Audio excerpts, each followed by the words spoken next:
Lisa, how are you? How are you? Good to see you. Nice to Good see you again. All right. How was it? How are you? How is mom? She's doing well today. Yeah? She's doing pretty Yeah? good today. Did she eat well? She did. She ate well. She ate most of her soup, her mashed potatoes. She did pretty good. Potomoto? Te-ai trezit? Adormisești deja? Îmi dai mâna? Bravo! O îndreptăm puțin ca să ne putem ține de mână? Da? Te doare? Încet, încet? Desfacem degețelele încet, încet? Oh. Da? Da, așa, să-l desfacem pe ăsta, degetul mare întâi, dăm-l pe ăsta. Așa, gata. Ai văzut? E bine? S-a desfăcut? Bravo. Simți că e bine acum? Ne ținem de mână? Bravo. Hai noroc!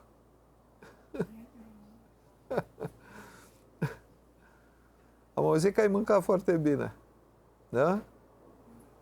Bravo. Are grijă Lisa de tine.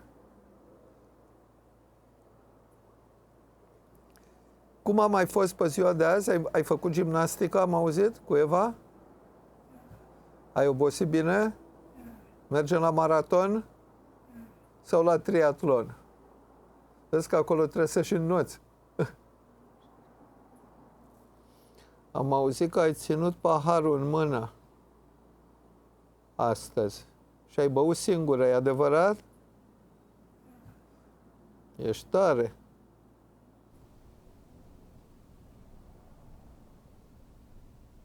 Mama e văduvă de 38 de ani. Tata a fost ucis de securiști în 1985. A urmat o perioadă cumplită pentru noi. Aveam mașina securității în fața casei 24 din 24. Nu aveam nicio speranță în clipa aia, dar am făcut cerere să plecăm în Statele Unite la sora mea. A fost un chin, credeam că nu mai scăpăm de acolo. De Ceaușescu, de securitate. Dar sora mea a făcut o chestie extraordinară și ea și cumnatul meu. Au făcut o campanie la autoritățile americane, congresmeni, senatori, guvernul american, Departamentul de Stat, care au făcut presiune asupra autorităților române să ne dea drumul, ca refugiați politic. Și în sfârșit am ajuns pe 19 noiembrie la Chicago. Mâine plec chiar în România. Am făcut drumul ăsta de vreo 180 de ori. Am început când? În martie 90. Atunci am încercat pentru prima dată să aflu adevărul.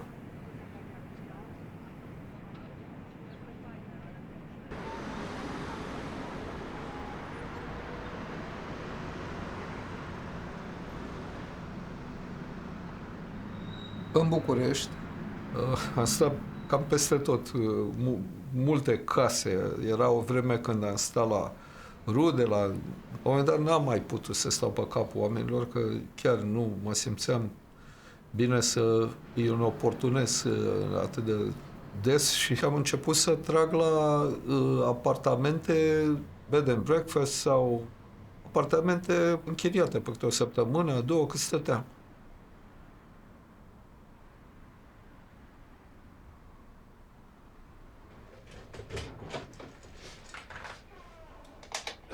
În ultima vreme de vreun an jumate deja stau aici, la casa bunului meu prieten Radu.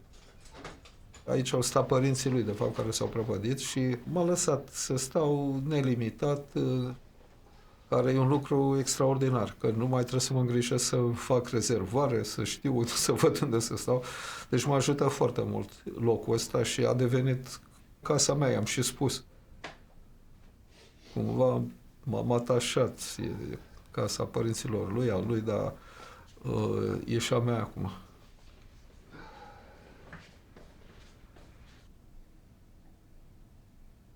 Eu n-am putut să-mi las jobul din Statele Unite, deci lucrez pentru jobul de acolo. Slavă Domnului, am un șef foarte de treabă, dar lucrez în orele de program care sunt la Chicago, ca să compensez, să fiu sigur că îmi fac toată treaba, stau deseori până la 4-5 dimineața. Da, deci e marți. Și în rest, dimineață începe tevatura de aici, adică mă întâlnesc cu avocații, cu jurnaliști, cu prieteni, cu acțiunile pe care le facem. Practic, noi, în procesul torționarilor tatei, a trebuit să demonstrăm crima împotriva umanității. Au trecut 33 de ani de când am început această luptă.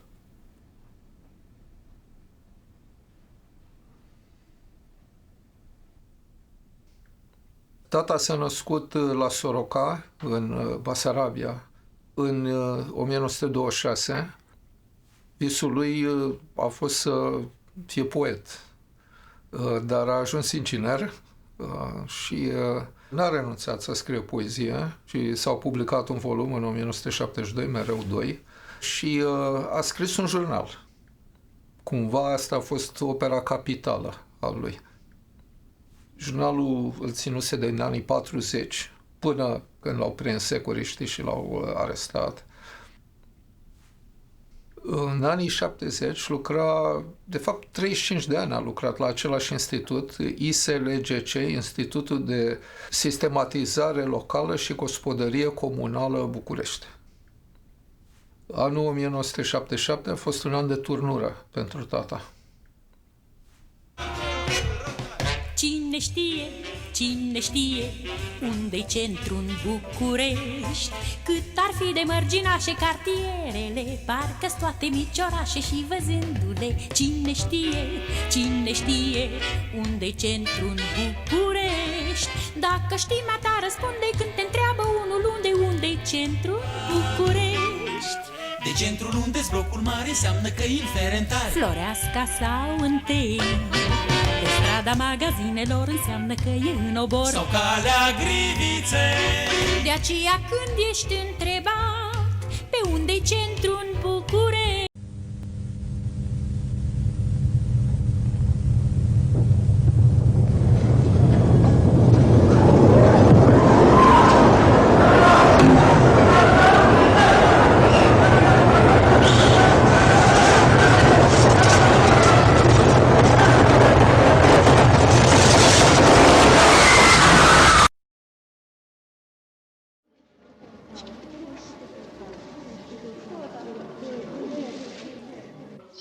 Tragedy in Romania.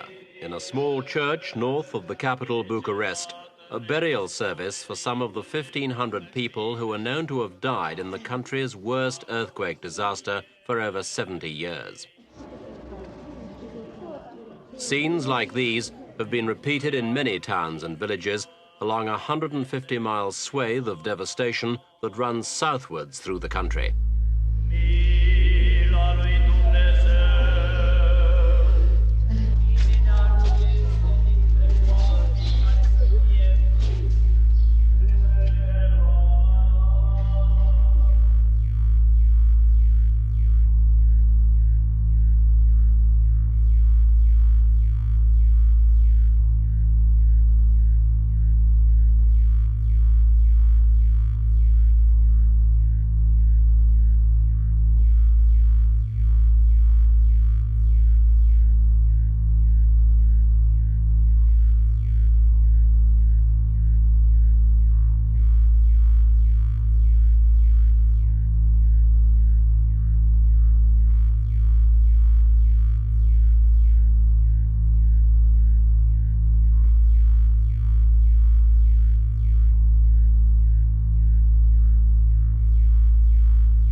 Și de sus un vacarm, un scandal enorm care se auzeau parcă etajele cum se tasau, cădea unul peste altul și făcea pac, pac, pac, toate unele peste altele. Și am văzut când a căzut tavanul, era o oglindă venețiană enormă cât peretele și pe oglinda cu tot cu tavanul a căzut pe mama și pe bunica.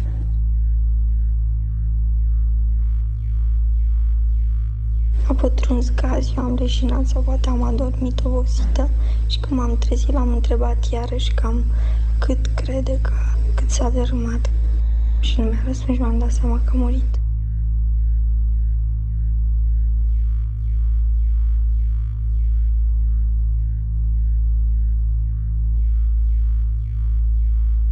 Pe nimeni nu mai am. Mama a murit, soția a murit, nu au fost recuperate, iar fiica mea, întorcându-se de la școală cu logodnicul ei, au fost prinși în fața blocului, la intrare, chiar la lift, au fost scoși de acolo, îmbrățișați.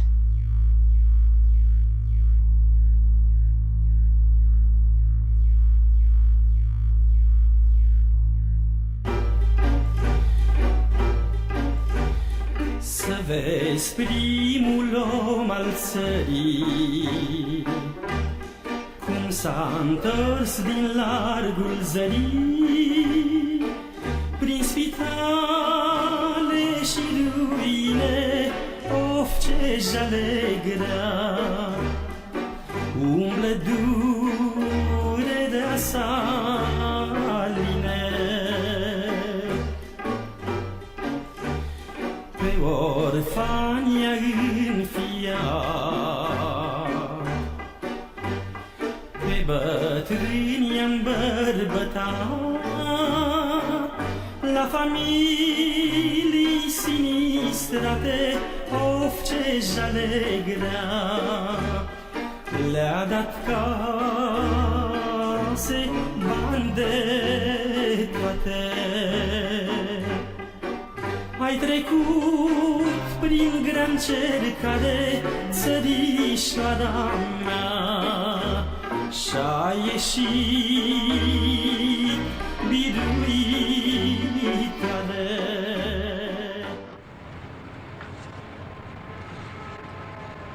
Când au început consolidările, tata a fost numit șef de proiect la blocul Patria, cu cinematograful Patria, faimos.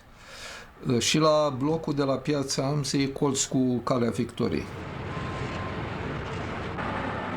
Și s-a pus pe treabă, stătea efectiv de dimineață până noaptea târziu. Practic nici nu prea-l vedeam zilele alea. A slăbit 10 kg. Mama mi-a spus lucrul ăsta. Era îngrijorată pentru el, că cât o să mai ducă, așa.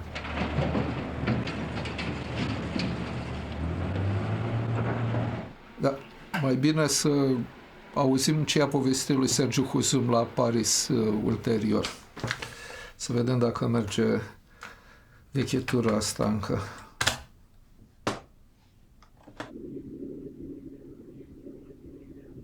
Și toți cei care lucrasem la început la expertise, am început să lucrăm la consolidări.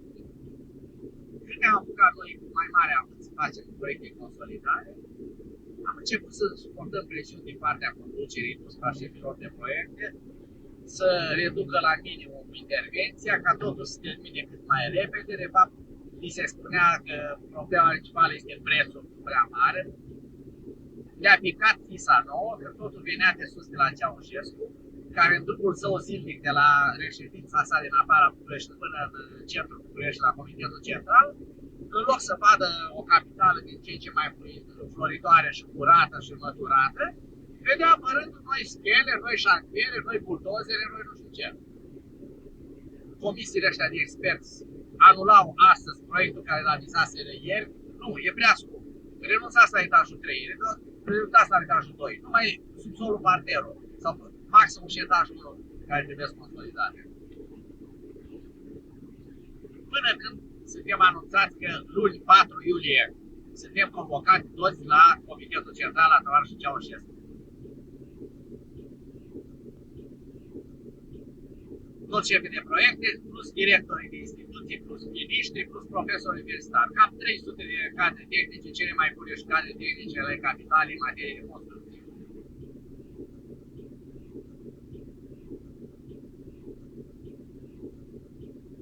ăsta vorbea cu o duritate grozavă. Ați pus capitala la pământ. Cu ce drept pătrund comisiile astea în domiciliul oamenilor? Am dat astăzi dispoziții la miliție și la procuratură că dacă mai găsește o comisie de asta care vine peste capul oamenilor și nu-i lasă să-și vadă treaba lor, să-i bage la închisoare. Și întreabă, ei, aveți ceva de spus? Voi ăștia, proiectanții, directorii de la institute. Și în momentul când s-a dat cuvântul, a fost o tăcere mormântală în sală. Tăcere mormântală. Și atunci, într-un moment de lașitate pe care nu să-mi iert niciodată în viață, am tăcut și eu.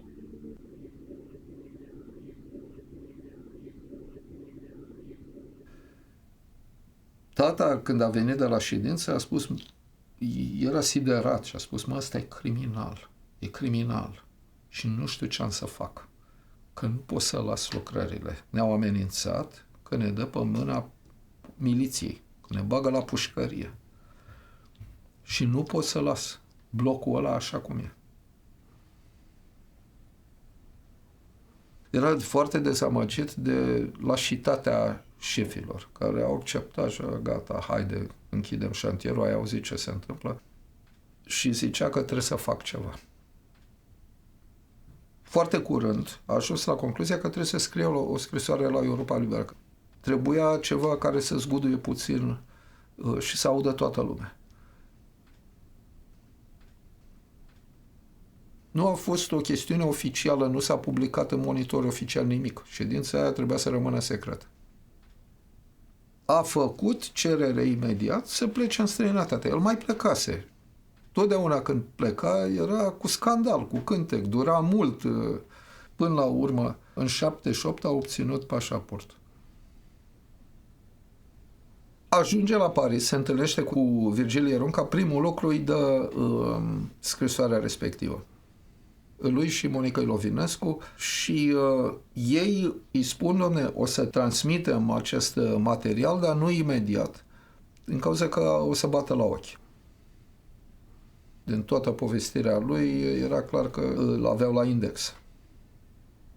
Dar pe 4 martie 79 s-a ascultat emisiunea În familie, tata mustrăcea și era, cum ar veni, trepida așa, mama știa, stătea cu minte, nu zicea nimic și s-a vorbit de acea ședință din 4 iulie, de oprirea, și mie mi s-a părut că parcă tata scrie, adică astea erau obsesiile lui, astea era oful lui. Dar nu mi-a spus, uite, vezi, asta e scrisoarea mea. Însă am dedus din ce am auzit.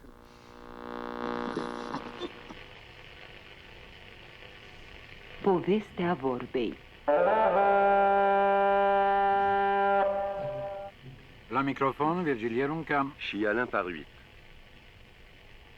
Am dat astăzi dispoziții la miliție și la procuratură că dacă mai găsește o comisie de asta care vine peste capul oamenilor și nu-i lasă să-și vadă treaba lor, să-i bage la închisoare. Trebuie să spun că, într-adevăr, mii, zeci de mii, sute de mii de oameni alergau disperați după comisii ca să vină să le viziteze apartamentele. Era panica asta nebună, nu știau de omul, poți sta în casă, nu poți sta în casă, dacă se prăbușește mâine, dacă vine un cutremur. Și trăgeau de noi, ne oferau pachete de chem, ne oferau orice, trăgeau de noi disperați să vedem. Iar bestia asta, imundă, monstrul ăsta, ne spune nouă că i s-au plâns cetățeni că venim peste ei, că le violăm domiciliul și că a dat ordine să fiu arestați ăștia, fiindcă călcăm Constituția. Eu am avut o existență exact ca doctorul din ciuma lui Camus. Exact așa. Eram în mijlocul dezastrului și spuneam că acum eu trebuie să fac 24 de ore pe zi de 24, tot ce pot ca să limitez dezastrul.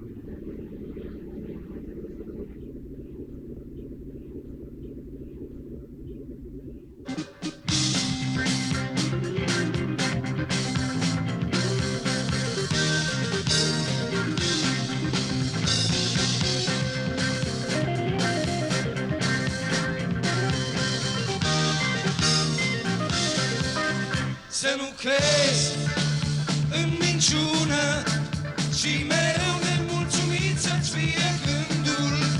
Lumea poate fi mai bună câtă vreme ne lasăm însli pământul.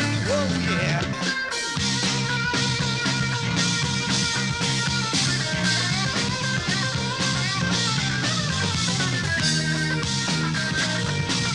Să nu crezi în renunțare când un vis își pierde aripa în vânt. Să nu plângi când te doare, niciodată să-l accepti să fii înfrânt. Fiecare ceas e un veșnic început, noi mai avem multe de făcut.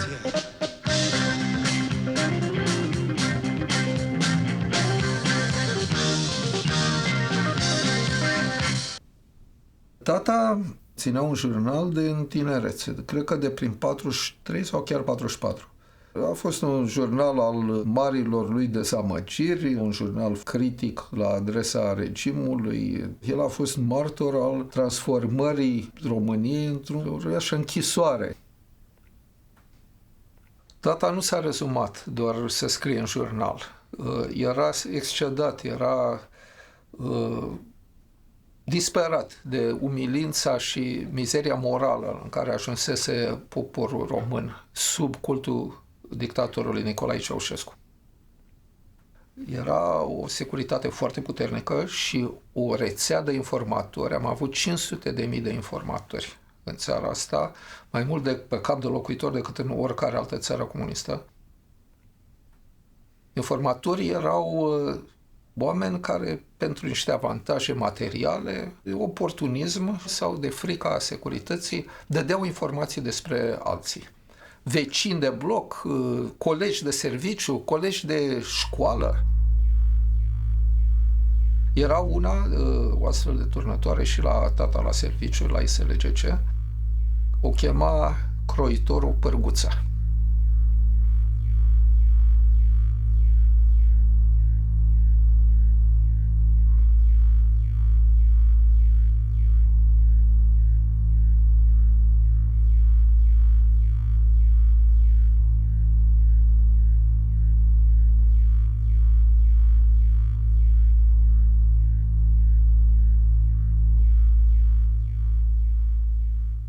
A început imediat ancheta împotriva tatei. Au venit la noi acasă, au început o percheziție care a durat 2 zile pline. Au găsit tot jurnalul tatei, au găsit și ceva mărunțiși în valută.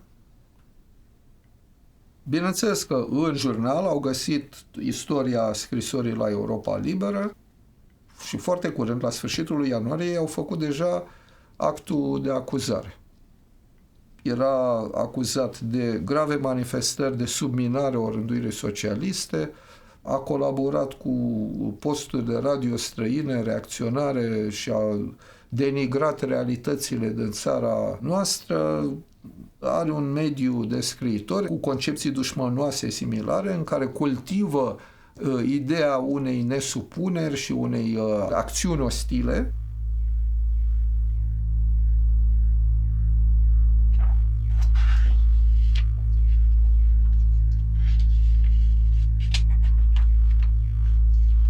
Subiectul principal, de fapt, primele întrebări care au durat timp de luni de zile până prin martie sau aprilie, cum a trimis scrisoarea la Europa Liberă și ce bani a primit pentru acea scrisoare.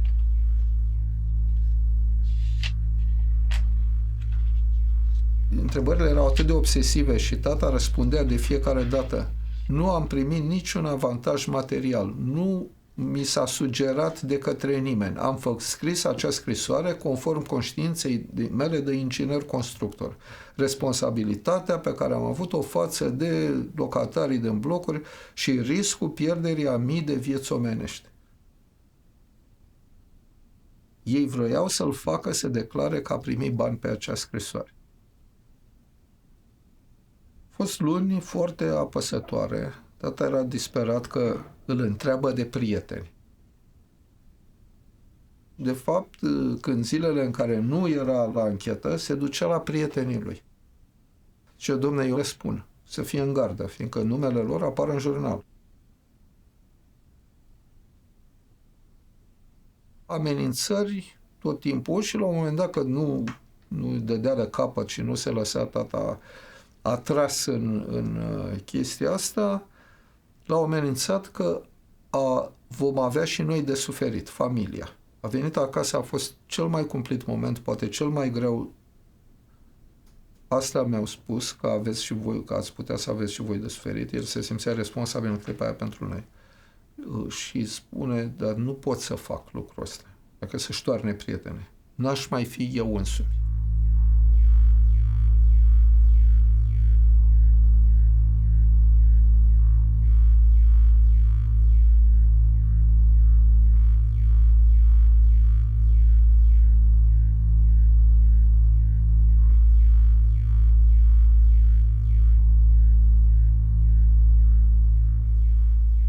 După câteva luni de anchetă, securitatea pare că îl lasă pe tata. Când a văzut că a refuzat să mai dea declarații despre prieteni, au zis, gata, s-a terminat ancheta. Apoi, prin august, l-au chemat la o ședință cu Comitetul Oamenilor Muncii. Au fost 100 de oameni, aproape tot institutul. L-au blamat, l-au acuzat pentru ce a făcut, dar i-au spus că practic îl iartă dacă se cumițește.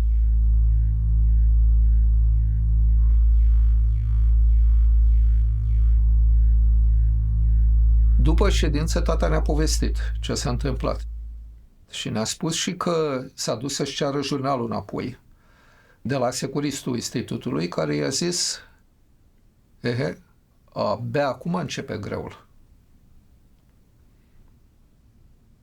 Și pe 21 septembrie 1985 primesc un telefon acasă să mă prezint la Calea Rahovei la arestul miliției și securității, să ridic efectele tatei că a fost arestat.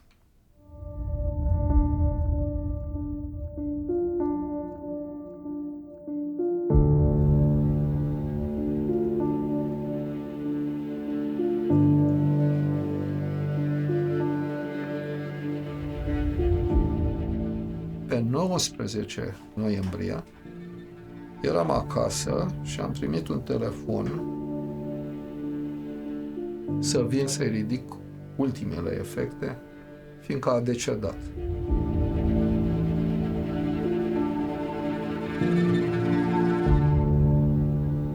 Era îngrozitor de privit. L-am îmbrățișat la morgă. Se vedea clar, a fost bătut. L-am ridicat puțin și am văzut pe spinare brazde adânci ca de schingiuire, zgâriate în carnea de pe spinare. La încheieturi se vedea osul. Erau urme de cătuși până la os.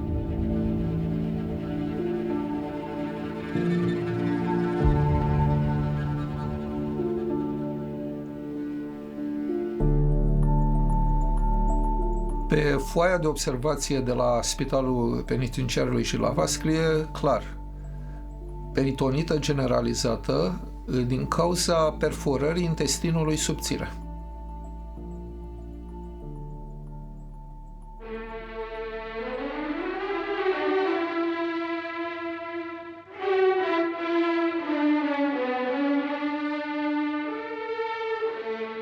Actualitatea românească. La microfon Gelu Ionescu. Inginerul Gheorghe Ursu a murit în detenție. Vina inginerului Gheorghe Ursu pare a fi aceea de a fi ținut un jurnal intim. A încheta pe cineva pentru gândurile care au rămas închise acolo, toate acestea constituie orori. Inginerul Gheorghe Ursu nu este, din păcate, decât ultima victimă a represiunii polițienești de ultimă oră. Semne ale unei adevărate dezlănțuiri se arată sumbru la orizontul dictaturii staliniste de la București. umilirea și violarea morală a lui Gheorghe Ursu este tot atât de gravă cât și faptul că a murit în închisoare din cauze necunoscute. Era iubit de mulți, era un bon om, poate era un naiv. Am alergat imediat la România Liberă, am stabilit incinerarea, să dăm anunț, să vedem, poate vine totuși cineva, că vreau să se știe, să vină lumea, măcar să vadă ceva. Mulți care au venit la incinerare mi-au spus că s-a dat ordin să nu se ducă cumva niciunul din colegii de serviciu să meargă acolo. Dar au venit oamenii, cei mai apropiați erau acolo și i-au văzut. Am ridicat special mâneca să vadă lumea semnele astea de pe corpul lui. Era plin de securiști. Se vedeau, erau umbrele astea, trenciurile, amenințători, îi scrutau pe toți cei prezenți. Din cauza asta, mulți stăteau într-un colț, așa, erau acolo la incinerare, dar stăteau într-un colț, parcă nu neapărat în aceeași film.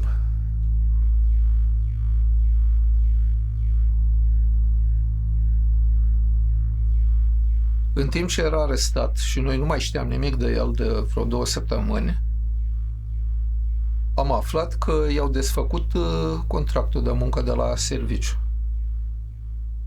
Neînțelegând sensul profund umanist și patriotic a normelor de conduită din societatea noastră, inginerul Ursu Gheorghe Emil, prin poziția sa, devine incompatibil cu sarcinile de serviciu din cadrul institutului.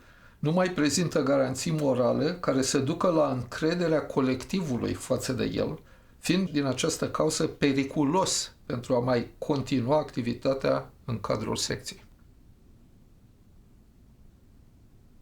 Ulterior, mama a făcut cerere pentru pensie de urmaș, totuși.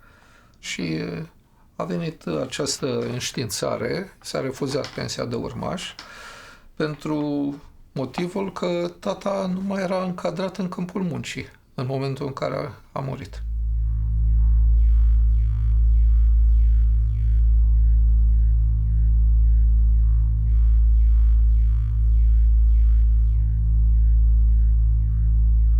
Cel mai trist e că îmi dau seama că, de fapt, am uitat lucrurile frumoase cu tată. Am avut o copilărie foarte frumoasă. Eram fericit cu tată și cu ai mei, cu ambii părinți, cu sora mea. Eram o familie unită, dar s-au estompat, fiindcă am ajuns, asta e, obsedat cu evenimentele legate de anchetarea lui, uciderea lui și tot ce a urmat după aia. Bineînțeles, rămâne așa aura copilăriei, când de la început, primele amintiri care sunt legate de 2 mai, era legendar pentru mine. E locul unde am crescut cu el. Așa am învățat cântecul ăla cu Tibotib. Și taică-mi dansa pe plajă, în jurul focului. Și toți copiii după el. Eu aș putea să-l cânt, bineînțeles că l-am tot în cap, dar cânt oribil. În Tasmania, se zice, exista un trib ferice, iar șeful acestui trib era însăși Tibotib. Hei, Tibotib, hei, hei, Tibotib, hei. Tibotib ducea o viață formidabil de semeață, că n-avea pe cabelele cu faimoasele cartele și nici capul nu-l durea. Carne dacă nu găsea, ca orice tasmanian, era vegetarian.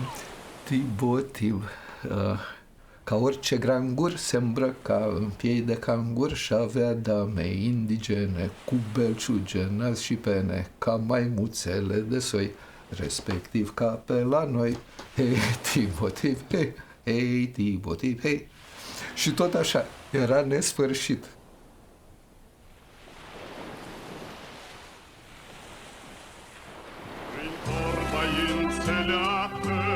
Prin faptă și cuvinte, un om de omenie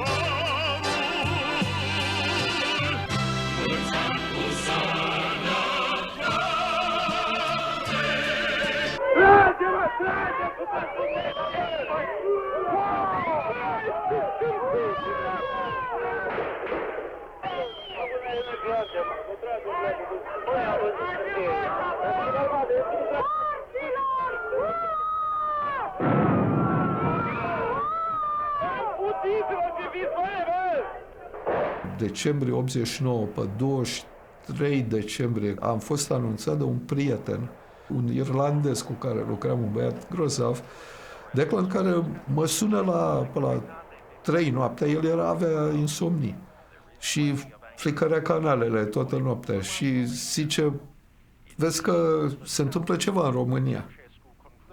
Ia dă-i drumul la televizor. Și văd ce s-a întâmplat la București, primele imagini. Și am plâns, asta e, că a fost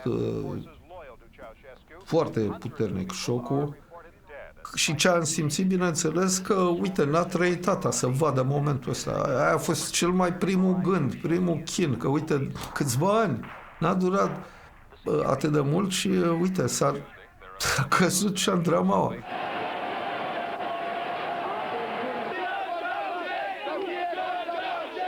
For the Romanian emigres who gathered here in Chicago today, there are mixed emotions.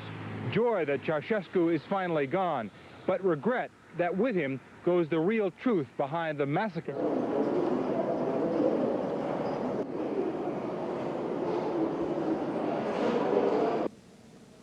Decret număr 33 din 30 decembrie 1989. Articol unic. Pe data prezentului decret, Departamentul Securității Statului se desfințează. Semnează președintele Consiliului Frontului Salvării Naționale, Ion Iliescu. În ultima vreme se poate constata o îngrijorătoare recrudescență a violării legii de către organele de urmărire penală, care nu înțeleg să abandoneze practicile abuzive ale trecutului nostru dictatorial. Un rol esențial îl are prezența în posturile de conducere ale aparatului de poliție și securitate, unor persoane care au participat direct la o presiune sub vechiul regim. Trebuie adus la cunoștință opiniei publice că la ședința din sâmbătă 29 martie 1990 a Serviciului de Informații Român, comandantul Mărtureanu a dat ordine de reangajare a foștilor securiști în acest serviciu, fără ca actul normativ privind crearea acestui organism de semnătate națională să fi fost supuși împreuneului.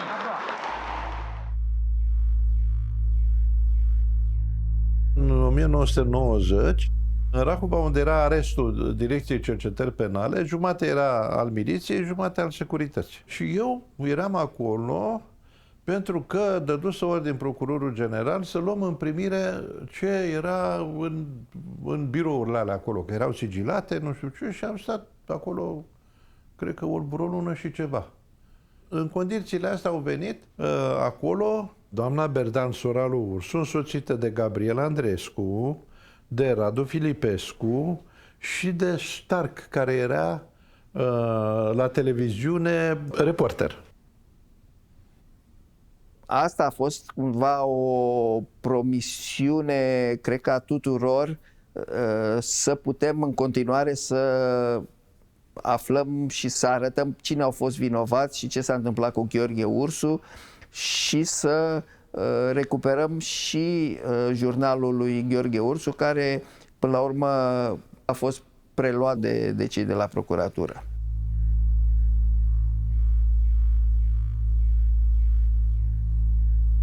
Și au venit cu gândul să filmeze clădirea, camerele de arest, cam în ideea asta, și să lase o plângere la parchetul militar.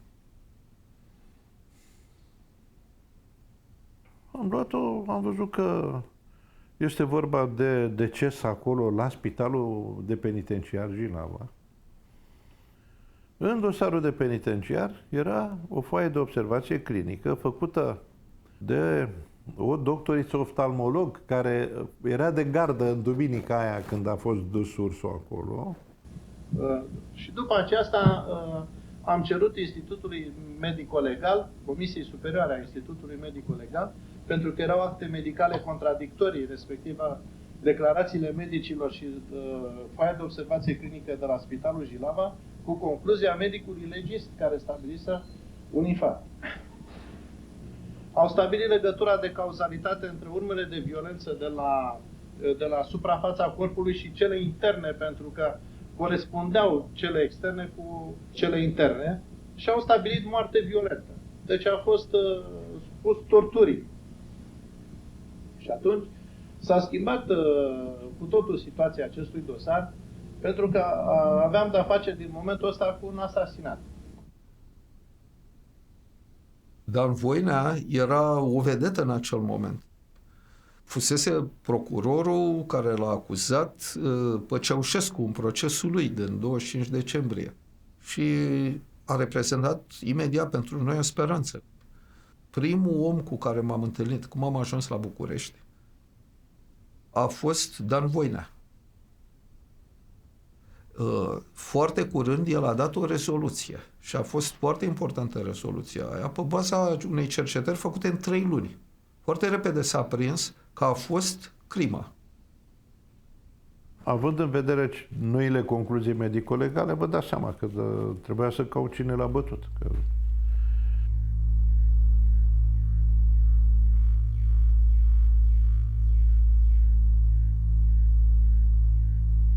Dan Voinea a făcut progrese rapid. La început, în ianuarie, februarie, martie, el deja adunase mărturiile astea. Deja știa că a fost bătut de securiști, dar imediat a început să fie torpilat. A urmat regruparea, restaurația, cum i-am spus.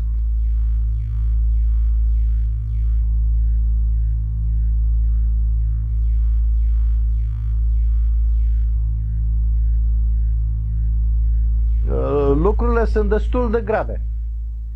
Aproape că e mai periculos decât a fost acum 1 an sau 2. Este o regrupare de forțe pe care nici eu n-am bănuit-o. Adică m-am trezit dintr-o dată așa, aruncat pur și simplu în tot felul de scandaluri și de ce, numai ca să se agațe de mine să îmi facă ceva.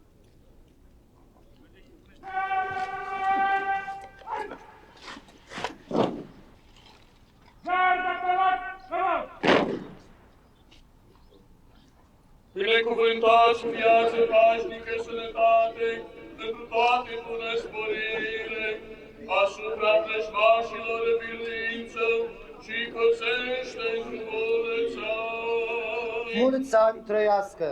La mulți ani cu sănătate să vă dea! Vă rog să mă îngăduiți ca acum să evidențiez mai ales bilanțul pozitiv al Serviciului Român de Informații, cu atât mai mult cu cât el este, credem noi, verificabil, prin aceea că după un parcurs destul de accidentat, instituția noastră a reușit să atingă relativ rapid cota de normalitate, să stăpânească situația informativă. Secției de informații.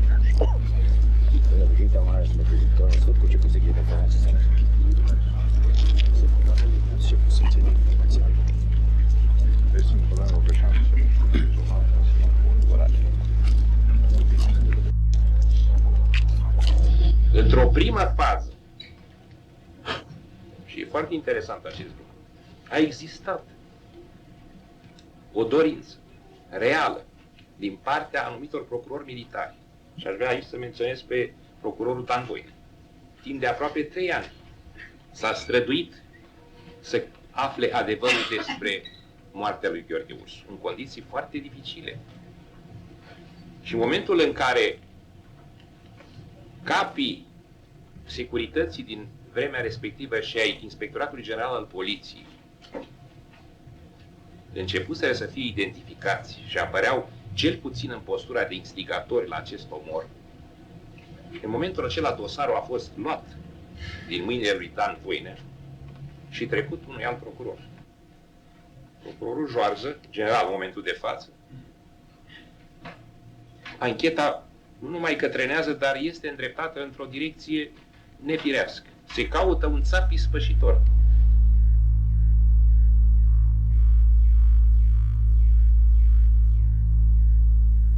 Eram deja cu semnat angajamentul pentru securitate, colaborare cu miliția și am fost scos din cameră de către domnul locotenent colonel la vremea aia, Creangă Mihail, șeful arestului IGM și șeful tuturor aresturilor din țară. Am fost scos și mi s-a spus, Mariane împreună cu Radu Gheorghe Zigicuță, un alt delicvent de drept comun ca și mine, toți spărgători de case, veți forma o echipă în care trebuie să aplicați teroare vis-a-vis de un individ care a dat în regimul țării. Permanent acest regim de teroare, care urmează în decurs de vreo 3 săptămâni, este supravegheat de angajații Ministerului de Interne care făceau pază și supraveghere pe hol, respectiv de la subofițeri până la locțitor, șef, arest, IGM. Plită e simplu. I-au promis că îl pune în libertate, a și spus-o. Ia asupra ta și așa nu te condamnă nimeni, că se numește lovituri cauzatoare de moarte.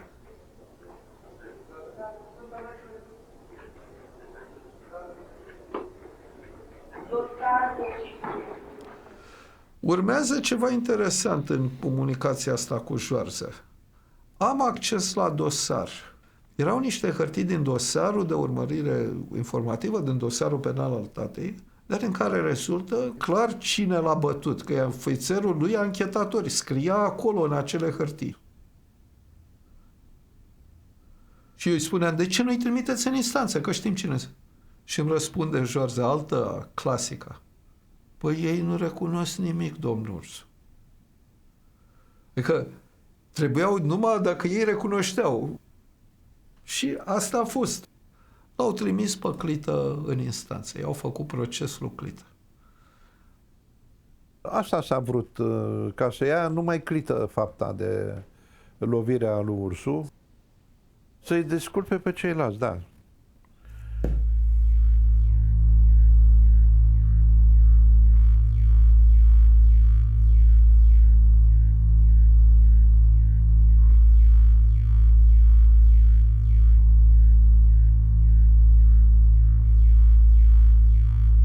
După 11 ani, dosarul inginerului Gheorghe Ursu, cunoscut opozant al regimului comunist, a ajuns în instanță.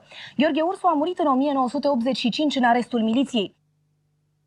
Cazul a fost cercetat de către Vasile Manea Drăgulin, pe atunci procuror șef adjunct pe lângă Tribunalul București. Deși în raportul medico-legal se arăta că Ursu a murit din cauza unor lovituri puternice, Drăgulin a dispus neînceperea urmăririi penale.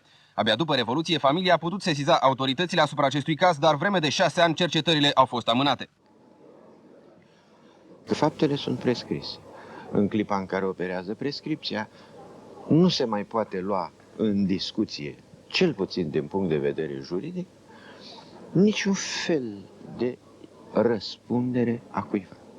Ci lucrurile vor rămâne să fie întotdeauna, eu știu, luminate, discutate de către istorici. Nu pot să fac promisiuni punctuale. Doamna Ana Bandiana își mărturisea viitoarea tristețe pe care ar trezi-o situația de a aniversa peste încă un an 8 ani de la nedeslușirea enigmei Gheorghe Ursu. Dumneavoastră aveați un optimism care mărturisesc că pe mine mă încurajează, dar nu știu dacă optimismul dumneavoastră are o bază foarte puternică. Nu sunt atât de optimist ca dumneavoastră și nu cred că peste noapte sistemul justiției va începe să funcționeze normal.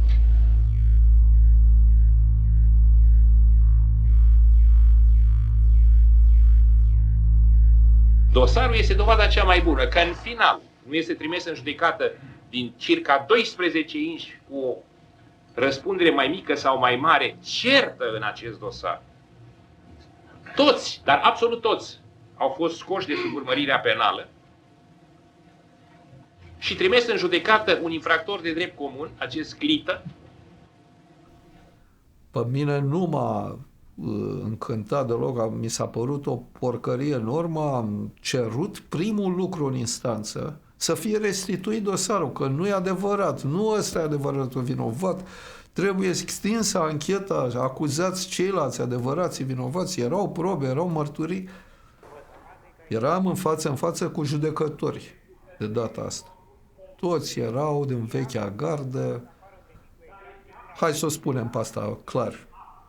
Justiția română era mâna securității până în 89 și a cam rămas, fiindcă tot ăia au rămas.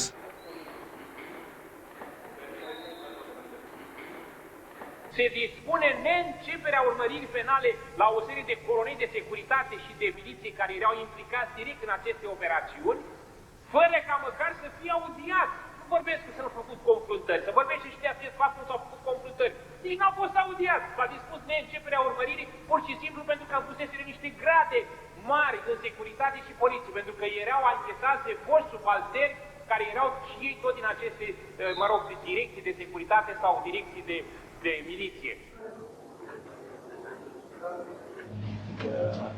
Acest caz Ursu este un caz care în prezent reușește să sperie pur și simplu autoritățile. Eu vă spun ca procuror și știu ce probleme se pun mai sus, pentru că este un caz de care nu prea vor să-și aducă mulți din puterea minte. Nu întâmplător se întârzie justiția în acest caz.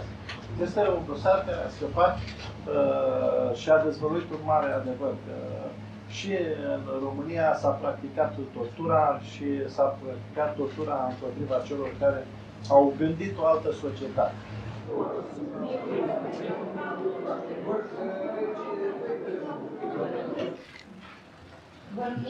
Constant, da, Chilo? Spuneți după mine, Jutu voi spune adevărul. Jutu voi spune adevărul. Vă atrag atenția România mincinoasă să le descrie cu închisoare de la 1 la 5 ani. Ați dat declarații înainte? Am dat. Unde? La urmărirea penală sau și la... La domnul Voinea, imediat după Revoluție. Le mențineți? Le mențin. Le mențin. Da. Am avut timp așa mult să vorbesc cu dânsul, am spus că a fost cercetat de securitate. N-am vorbit foarte mult. Pentru că era și într-o stare gravă. Dar mi-a spus că a fost cercetat de securitate, era într-o stare gravă.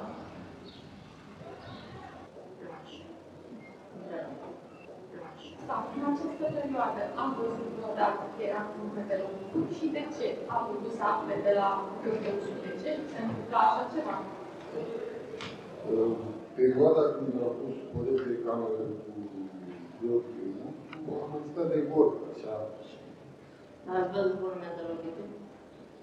Da, am văzut lovit. L-am văzut lovit pe victimă și am discutat cu acesta și mi-a spus ce v-a spus. A spus că îl bătea la fiecare anchetă anchetatorul care l-a anchetat, maior de securitate sau teamă.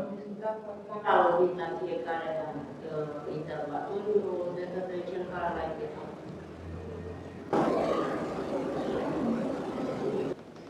Domnul președinte, solicităm în primul rând administrarea unui supliment de declarație a inculpatului Clită Marian, numai pentru a preciza pe care anume dintre declarațiile sale de până acum și le menține.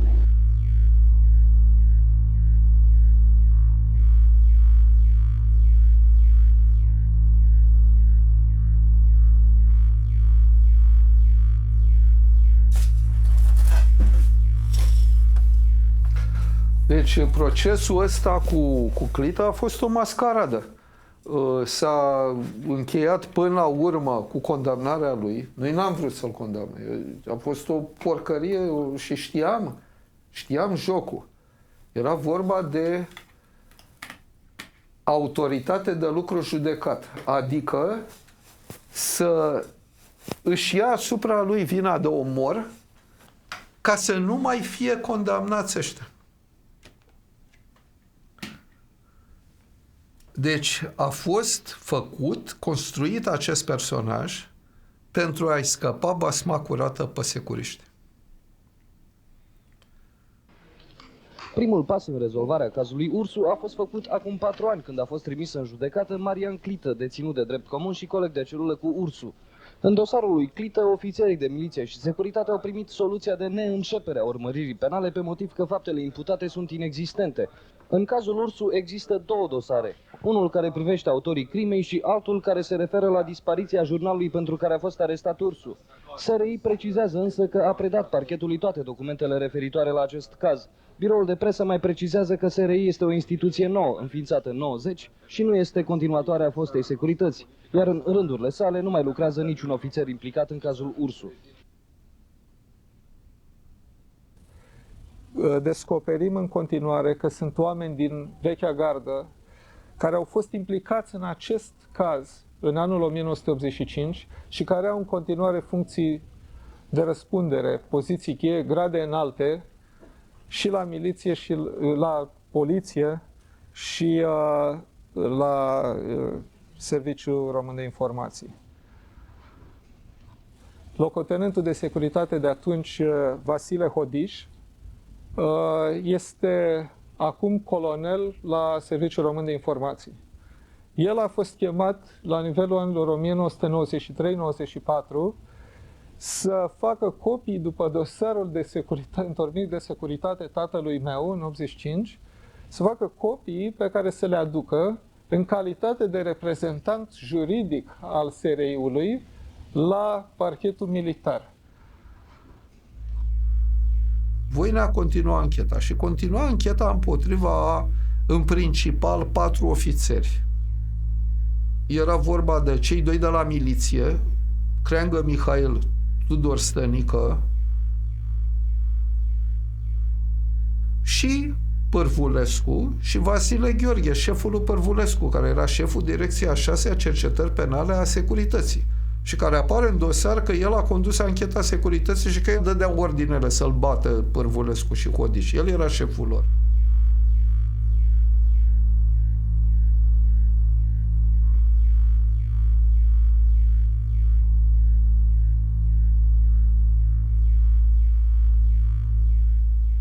Ne-am pus problema unde-i dosarul de urmărire informativă a tatei de la securitate.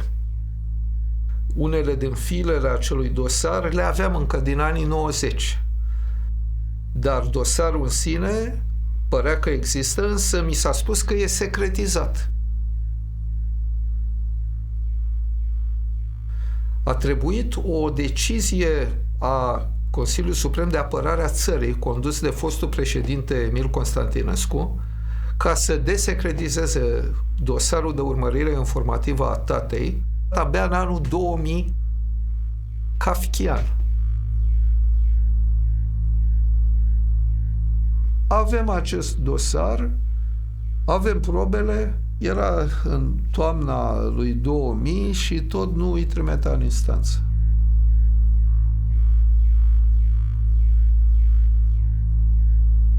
Iarăși, presiune, vin alegerile, iarăși, ce se întâmplă? De ce nu avem atâtea probe? De ce nu îi trimiteți în instanță?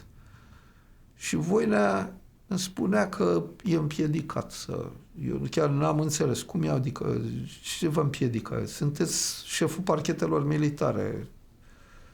Și într-adevăr, se pare că a fost împiedicat, fiindcă până la urmă, în acea toamnă a lui 2000, dosarul Gheorghe Ursu era luat lui Voinea. Și cer prin presă, scrisori, dom'le, e inadmisibil, ce facem? Ne întoarcem iar la vremea lui Iliescu, ne întoarcem la vremea securității, scandal în presă și nimic. Și n-am mai avut de ales atunci, pur și simplu. Atunci a fost prima greva foamei.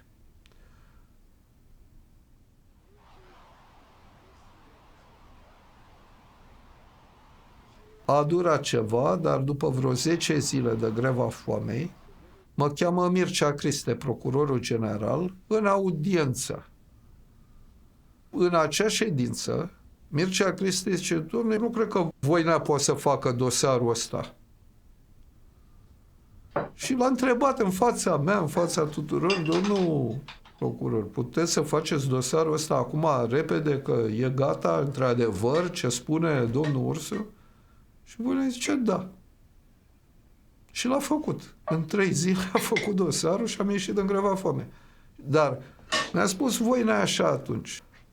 Domnul Ursu, nu știu dacă putem să-i trimitem pe toți. Îi trimitem pe ăștia 2, că avem mai multe probe față de ei și pe creangă și pe stănică, iar pentru securiști îi mai lăsăm să mai adunăm probe.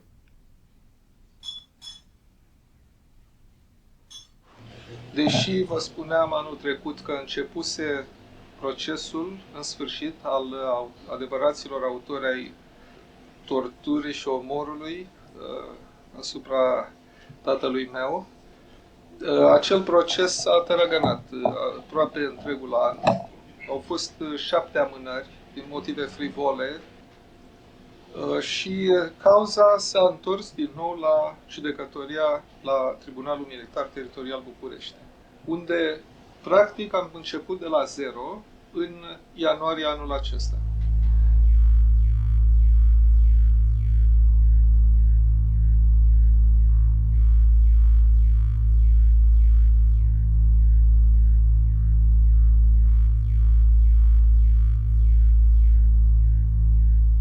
Ancheta asupra tatei, cât a fost la miliție, a fost secretă.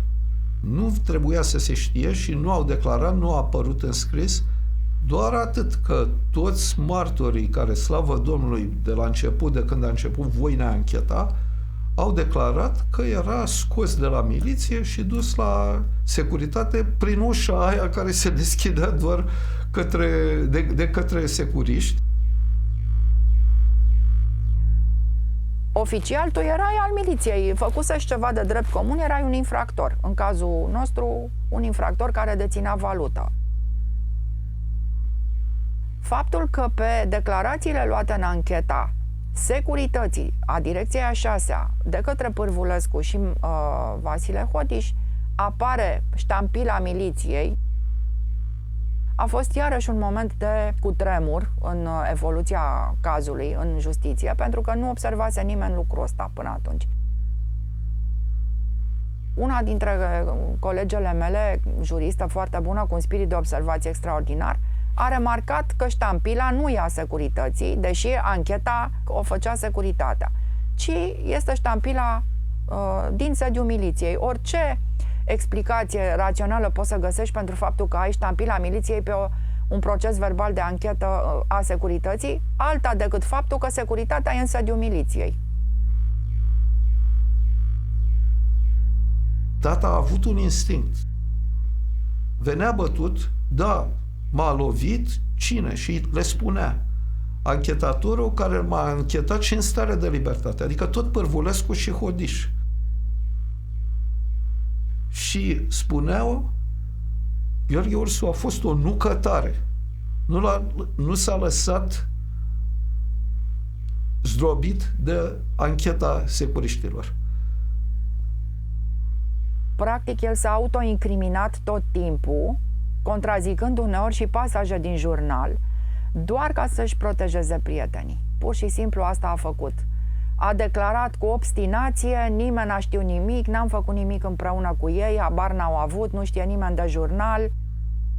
A protejat pe toată lumea cât a putut și această rezistență a dus la violența din anchetă, pentru că probabil i-a scos din minți, probabil în mod cert i-a scos din minți. Cu atât mai trist mi s-a părut că atunci când avocata noastră, părții vătămate, care participa la proces, nu i s-a dat voie, practic, să pună aproape nicio întrebare.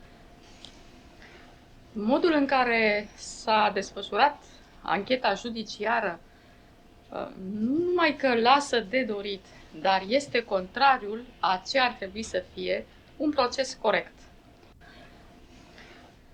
Mulți dintre martori vor muri, cei rămași în viață sunt totuși în permanență intimidați și amenințați și în felul acesta e calea cea mai sigură spre a îngropa adevărul. Asum lucrul că un judecător astăzi în România încă nu are curajul, pe niște probe chiar cinstit administrate, să dea soluția cinstită, ci o va da cu jumătate de măsură. Dar aici se întâmplă ceva mult mai grav. Chiar probele sunt asasinate, dacă se poate spune așa, pentru că rolul lor este negat. Practic, judecătorul nu face decât să pună în mișcare un mecanism al nimicului.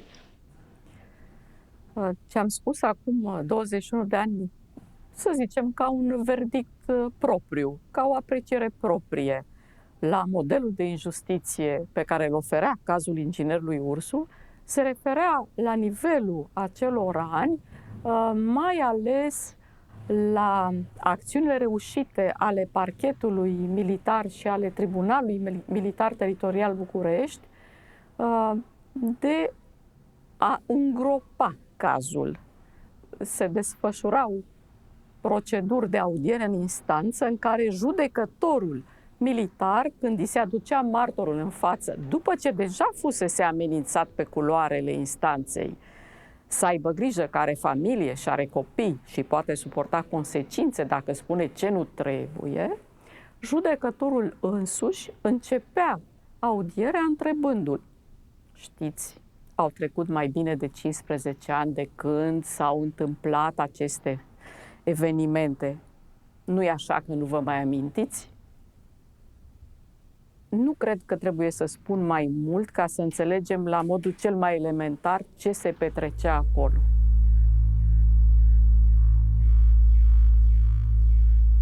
Până la urmă, slavă Domnului, tot așa, cu presă, cu practic dezvăluirea acestor mașinații pe care încercau să le facă în instanțele respective, au vrut să scape de dosar și l-au trimis la Curtea de Apel București, civilă.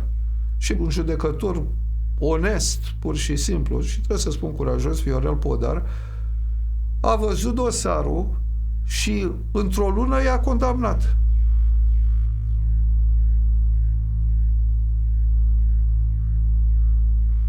Și era clar că Stănică și Creangă le dăduse ordin lui Clită să-l bată pe Ursu la ordinul securității. Și Viorel Podar spune și lucrul ăsta. Nu doar ăștia au fost de vină. De fapt, ordinul a venit de la securitate. Dar din cauza că nu avea ca inculpați decât pe ăștia doi, a condamnat pe ăștia doi.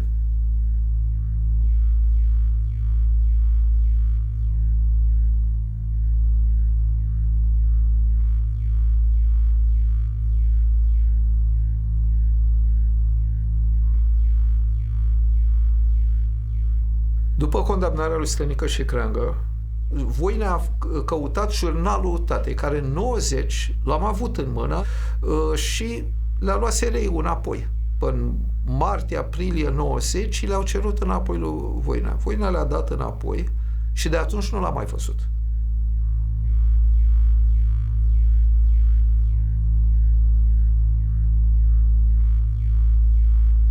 Păi e posibil acum să cer de la SRI o situație și să nu mi-o dea.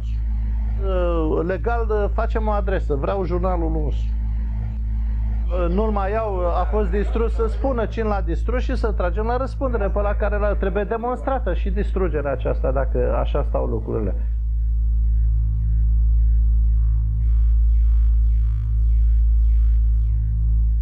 El și-a ținut un jurnal pe care nimeni nu a avut acces, el în care și nota toate evenimentele deosebite. Și-a notat acolo în ultimii 20 de ani mai ales, cu precădere, tot ce a însemnat anomaliile regimului Ceaușescu de la noi.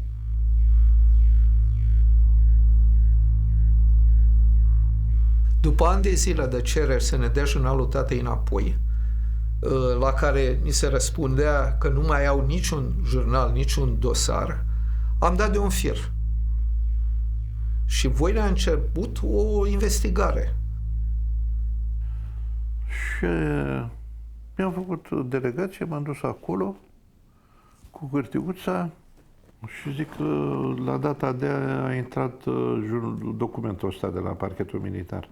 S-a uitat aia acolo în registrul de primire și ce da, e adevărat, în data de a fost trimis și am venit la noi. Bun, am făcut proces verbal, am făcut o fotografie la registru, așa că a intrat acolo. Bun, de aici unde a mers? Păi de aici am mers la serviciu 2, zice. Da, și aici a ajuns la, era semnătura lui Grigorescu, care repartiza lucrările. Da. L-am chemat pe generalul Grigorescu.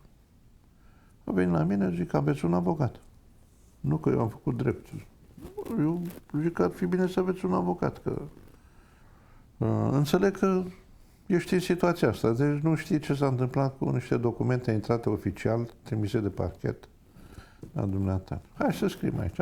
Am prezentat materialul și l-am trimis în judecată. I-a dat 3 ani instanță.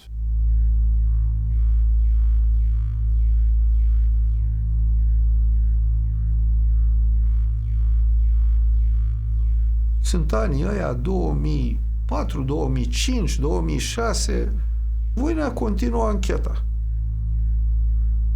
A început dosarul ăla disjuns cu securiștii, care până la urmă ăia sunt mari vinovați, da? Și iau dosarul și îl scot la pensie pe Voină. L-a locuit unul Ion Vasilache, procuror militar șef, și începe să meargă iarăși foarte greu.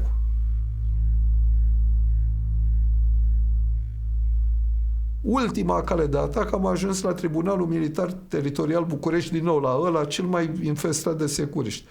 La unul judecător Gunescu. Și Gunescu respinge toate plângerile mele. Pârvulescu nu-i vinovat. Aceeași placă a securității să-l absolve pe torționarii respectiv.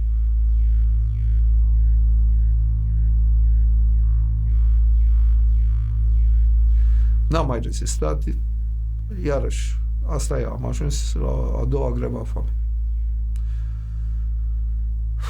Și asta era în octombrie 2014.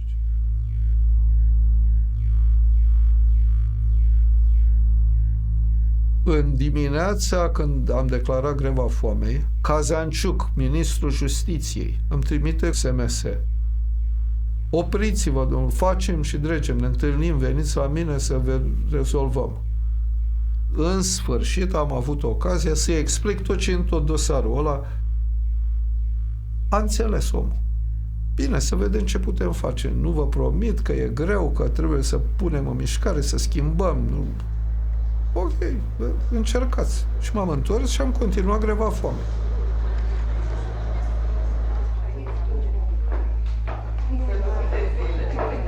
Și am rămas așa și noaptea aia, după 17 zile, primesc un e-mail de la Nițu, de la procurorul general, cu o ordonanță de declanșare a anchetei pentru crime împotriva umanității, împotriva lui Pârvulescu, că sunt destule probe care să justifice anchetarea acestui fost ofițer de securitate.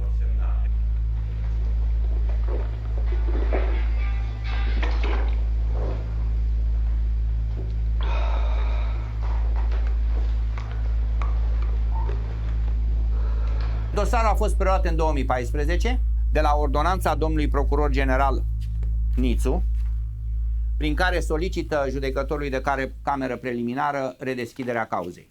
S-a redeschis cauza, a fost înregistrată la secția parchetelor militare în 2014, ancheta a durat aproape 2 ani și s-a ajuns la trimiterea în judecată. La momentul trimiterii în judecată, în România exista Codul Penal intrat în vigoare în 2014, care introduce la articolul 439 sub denumirea infracțiuni contra umanității, cu următorul conținut: săvârșirea în cadrul unui atac generalizat sau sistematic lansat împotriva unei populații civile a uneia dintre următoarele fapte: uciderea unor persoane, torturarea unei persoane aflate sub paza făptuitorului. Persoana era Gheorghe Ursu, era în custodia statului arestat și aici administrația locului de deținere trebuie să fie foarte atentă în ceea ce privește viața, integritatea psihică și corporală a persoanei deținute, să facă tot posibilul să nu îi se întâmple nimic în perioada de custodie, iar dacă se întâmplă ceva, răspunde pentru crimă împotriva umanității. Și mai apăruse încă o probă foarte importantă. Un coleg de la CNSAS vine la mine și spune: Andrei, uite, am găsit la noi, la CNSAS, dosarul penal al tatălui tău întocmit de securitate pentru propagandă împotriva orânduirii socialiste. Aia în care a fost anchetat de Părvulescu și Hodiș.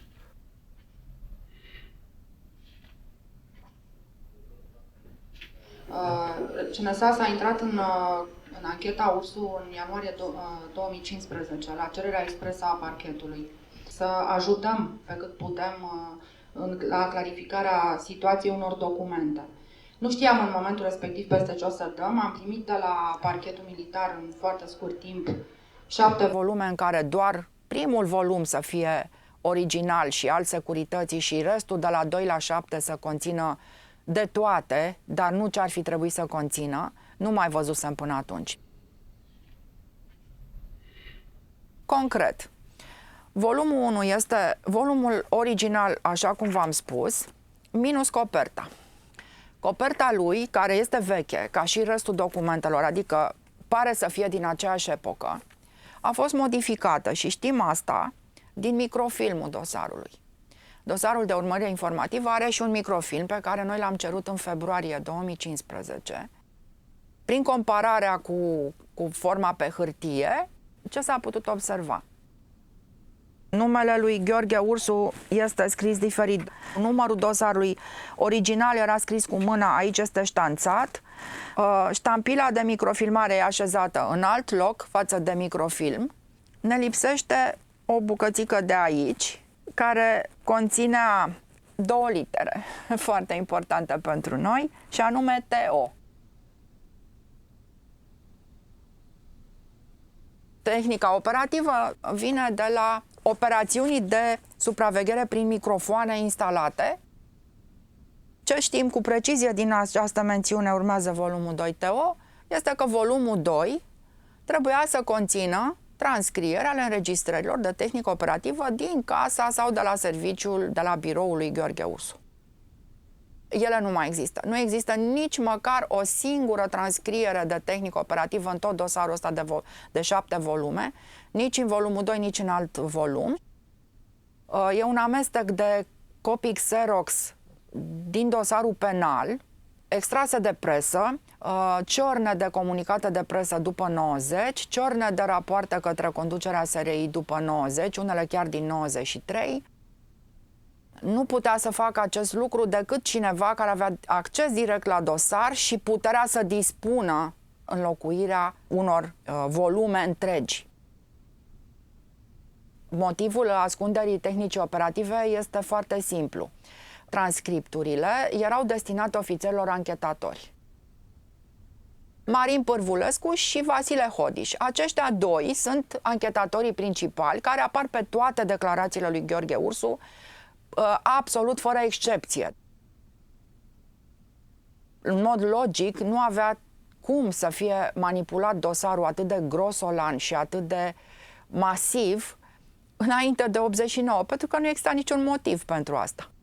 E o intervenție grosieră, pur și simplu, grosieră, care ar fi trebuit, după părerea mea, să ridice foarte mari semne de întrebare cu privire la autenticitatea probelor care au stat la dispoziția anchetei după 90. Adică să ridice semne de întrebare cu privire la manipularea justiției, la ascunderea de probe, la ascunderea de vinovății, la protejarea unor vinovați, fără dubiu. Bună ziua! Domnul Pârvulescu, sunteți anchetatorul direct al lui Gheorghe Ursu. L-ați torturat, sunteți acuzat că l-ați torturat în nenumărate cazuri. Nu. Aveți vreo remușcare? Nu, nu e vorba de nicio remușcare. Nu l-am arestat eu și nu l-am mai închetat. Pricepeți? Dar securitatea a dat ordinele în cazul Gheorghe Ursu. De unde știți dumneavoastră că a dat securitatea ordine? Există documente la dosar. Eu n-am de unde să știu. Nu ați consultat dosarul? Nu. Bărbatul din imagini este Vasile Hodiș. Fost ofițer de securitate, i-a acuzat că l-a bătut pe dizidentul Gheorghe Ursu până ce l-a lăsat fără suflare. Astăzi s-a plâns în fața magistraților că este emoționat și nu poate răspunde la întrebările acuzării.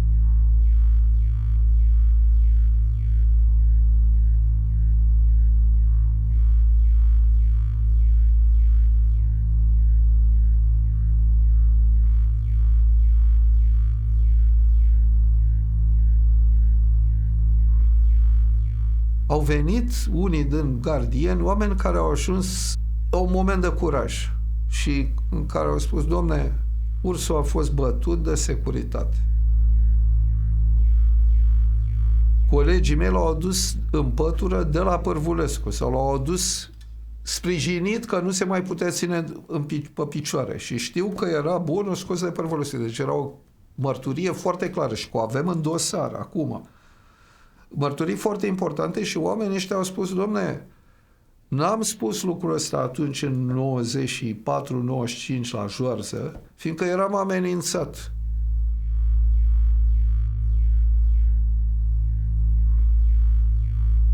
Deci, în decursul anilor, de la amenințări boalate de tot felul, că sunt băiat tânăr, că e păcat de mine, că aș putea duce o viață mult mai bună, și până la, ca să închei, până la vizita magnificului domn Clită Marian la ușa mea.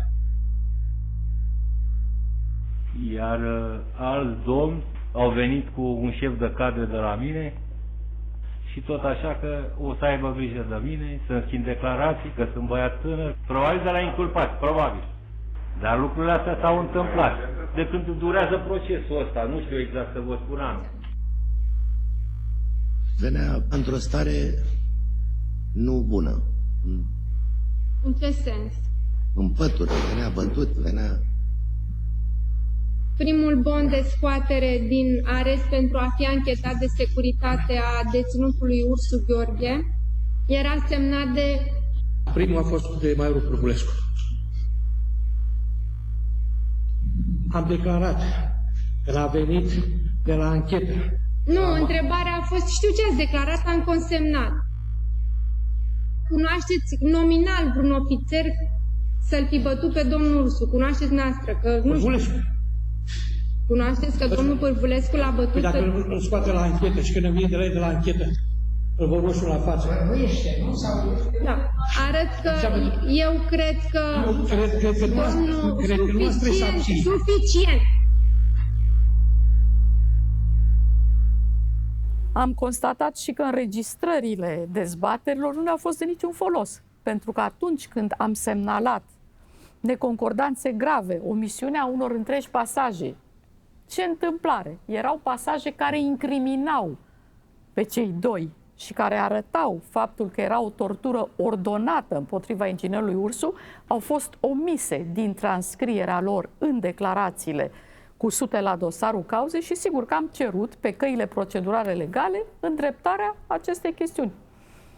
Ni s-a spus într-o formă sau alta și solicitând 3 termene la rând că nu se poate. Așa ceva nu se poate. Bună ziua! Sunteți judecat pentru crime împotriva umanității. Aveți ceva să vă reproșați în ceea ce privește moartea dizidentului Gheorghe Ursu? Vă simțiți responsabil?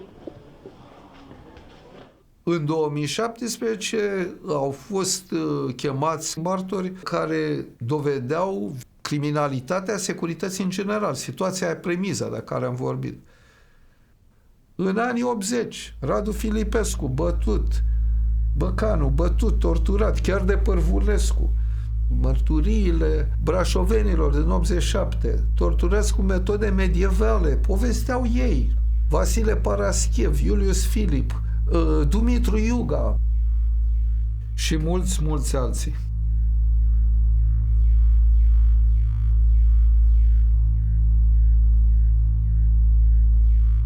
În acest context, în care toate aceste probe le-am pus la dispoziție judecătoarei Mihaela Niță, e bine, domnia sa a tras concluzia că securitatea n-a fost violentă în anii 80.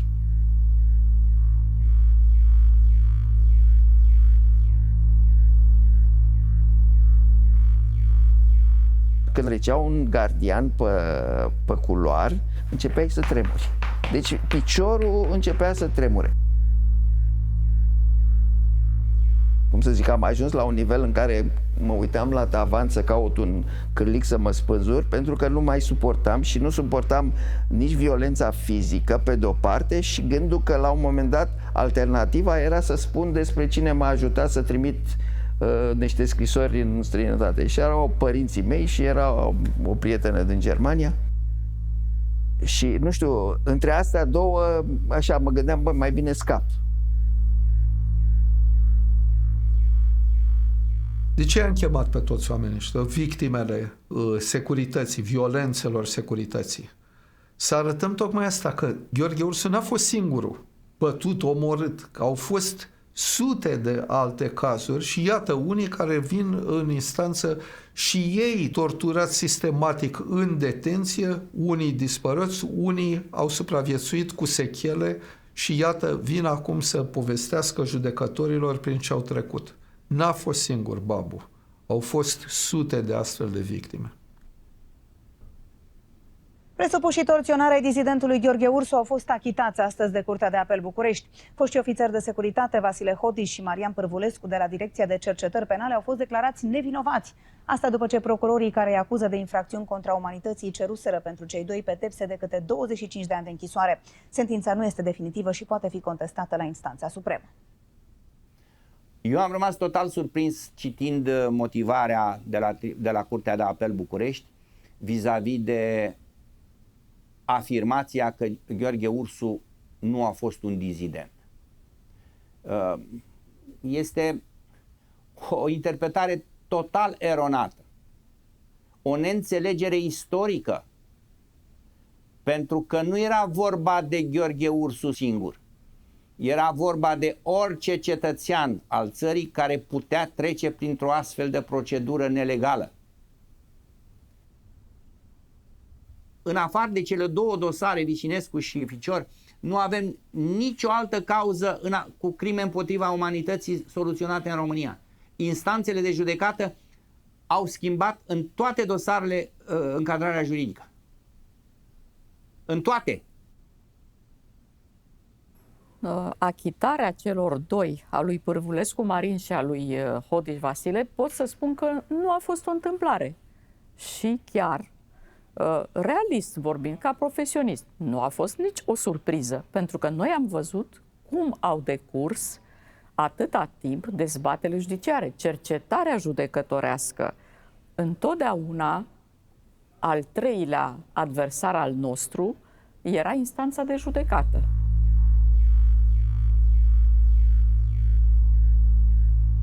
Atunci când arbitrul te faultează, este clar că nu ai cum să ai un rezultat care să dea dovadă de o eficiență a justiției până la urmă, pentru că important nu este cine au fost sau ce legături cu sistemul au. Atâta vreme cât noi susținem că acel sistem nu mai există, ceea ce pare a nu fi foarte adevărat. Rădăcinile lui nu au fost încă tăiate.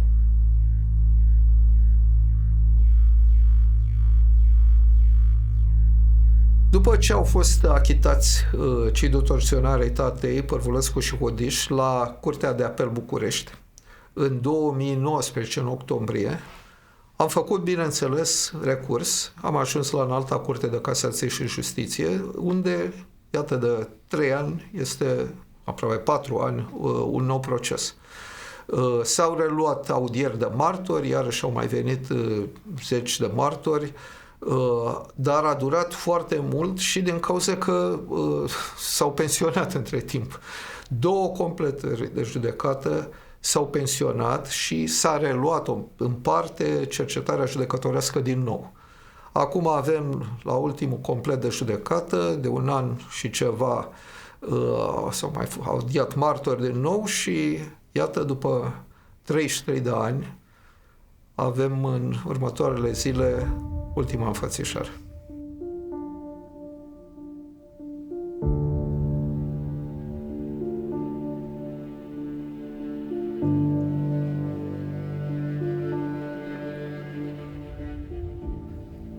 toți acești ani, tot citind ce scria tata în declarațiile lui, parcă l-am redescoperit.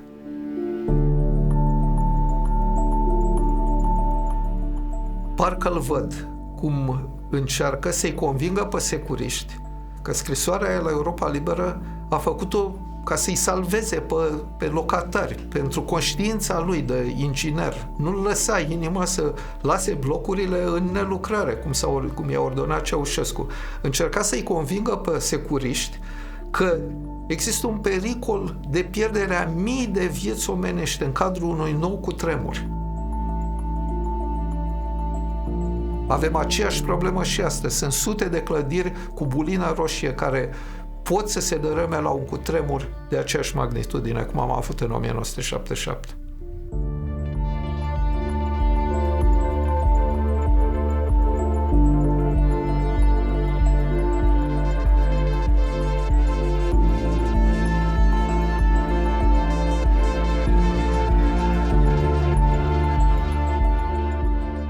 Clădirile astea rămase neconsolidate de atunci, din 77, de când Ceaușescu i-a forțat să oprească consolidările, să închidă șantierele.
Parte din noi ne-am învins, greșeala, minciuna și groaza, dar e drum, mai e drum necuprins, până în zarea ce-și leagă neoaza. În toți anii ăștia trebuie să recunosc că am avut un vis aproape constant. Tata revine dintr-o călătorie lungă, a trecut prin ceva îngrozitor, pe care eu nici nu am voie și nici nu trebuie să-mi reprezint. Și mă apuc cu o fericire, așa, o frenezie, că vreau să-l iau în brațe. Și să-l strâng și să-i spun, te iubesc, doar atâta, și nu pot. Eu singur îmi dau seama că nu am voie să fac chestia asta și trebuie să mă rețin. Din cauza că dacă el își dă seama că e ceva în regulă, ar dispărea. Nu s-ar mai fi întors. Totuși e aici, adică acea surpriză este monumentală. De data asta e aici. Chiar s-a întors. Cine din noi va muri înainte ca trupul să-i moară? Cine o să-și lepede inima în cor, insuportabil de mare povară? Generații secate se sting, tinerii râd către stelele reci.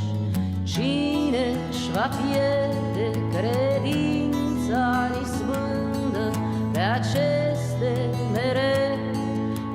strălucitoare poteci. Noi nu niciodată, noi nu niciodată, noi nu niciodată.